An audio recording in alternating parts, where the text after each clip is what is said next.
Have you ever found yourself looking for ideas for songs and then feel like you're just playing the same things over and over again? In my case, I have a tendency to use the same chords, and I think it makes sense, right? Every chord progression gives you a vibe and a sound, and if that's a vibe and a sound that you enjoy, always going to enjoy it until maybe one day you get bored of it. Like, here's just a quick example. If we're in the key of A minor, a chord progression that I end up doing often is like A minor, F, and then D major, and then perhaps a G or an E to resolve back to A minor. I kind of call them the superhero chords. There's an old video on my YouTube channel that you can go check out all about those. And sure, I guess if the song is calling for that specific vibe, then maybe use those chords again and again and again. But at the same time, if you're gonna use those same chords over and over again, why not try and do something different with them? Like in the case of my latest release song, Loosen the Grip, which if you haven't, you can and should go check out anywhere you listen to your music at. When I was working on what I feel like is the verse section of that song, I had the start to a melody in mind.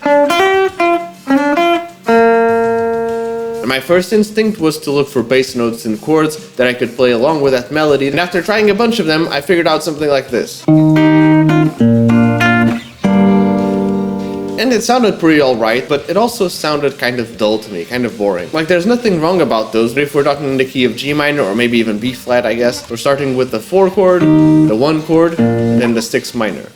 Straight up diatonic chords in the key of B flat. But it just didn't match the vibe of what I was going with. The main riff of the song features a little bit more modal interchange and some fancier chords.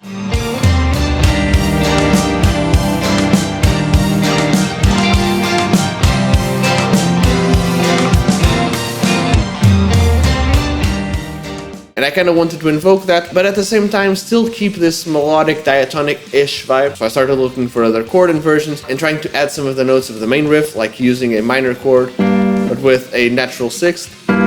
Gives you a little bit of that Dorian vibe. And I ended up with something like... which sounded pretty cool, and I think is one of the rhythm guitars that's going on in the background. But I then had to figure out a way to do those chords along with our original melody. So I went and tried to do... but it became a little bit too jazzy and out there, and it lost the more soulful vibe of... So while figuring out other chord inversions, it also expanded the melody a little bit more.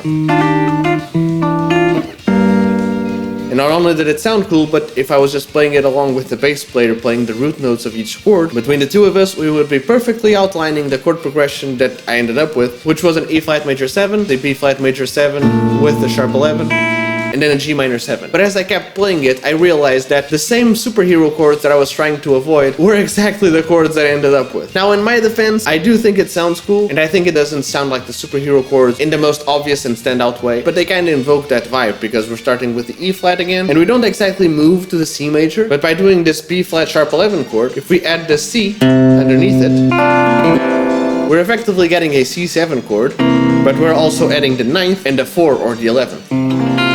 Which we are then resolving to the G minor. So in some ways these are the superhero chords, but it doesn't really sound like the superhero chords. By messing around with different inversions, even if we don't exactly have that C bass note underneath that chord to make it a C chord, it could very much be those superhero chords. But they aren't. They're something else entirely, at least in my opinion. So next time you're trying to figure out an idea and you end up with something that you've already done plenty of times before, and you try to do something different but nothing really matches the vibe of what you were originally doing, well, perhaps you should just stick with that idea. But if you want to, this is something that you can try. Mess around with different chord inversions and different bass notes, and who knows, maybe along the way you'll even find some ideas that kind of match some of the other riffs of your song or some of the other parts that you're working on, and it can work a little bit as a theme. In this song I often do a bit where I'm doing G minor, then I move to an E major or E minor within some of the riffs, and by doing this arrangement of the verse melody with the chords,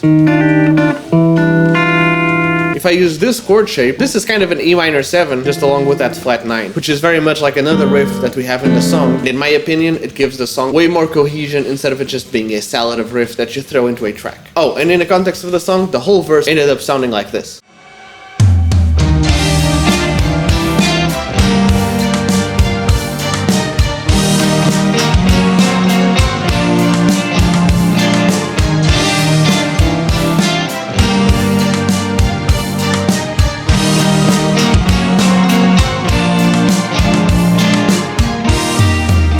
In case it wasn't obvious already, go check out my latest released song, Loosen the Grip, anywhere you listen to your music at, and leave a like, comment, subscribe, turn on all the notifications, follow, and stay tuned for more, because I'm releasing new songs every week, and I'm releasing new videos every day, twice a day about said songs. So if you enjoyed this one, I'm sure you'll enjoy the other ones too. While you're at it, maybe you can share it with some friends that might also enjoy them. Your support in these videos and songs has been amazing, and I can only hope to see you in another video. But until then, cheers!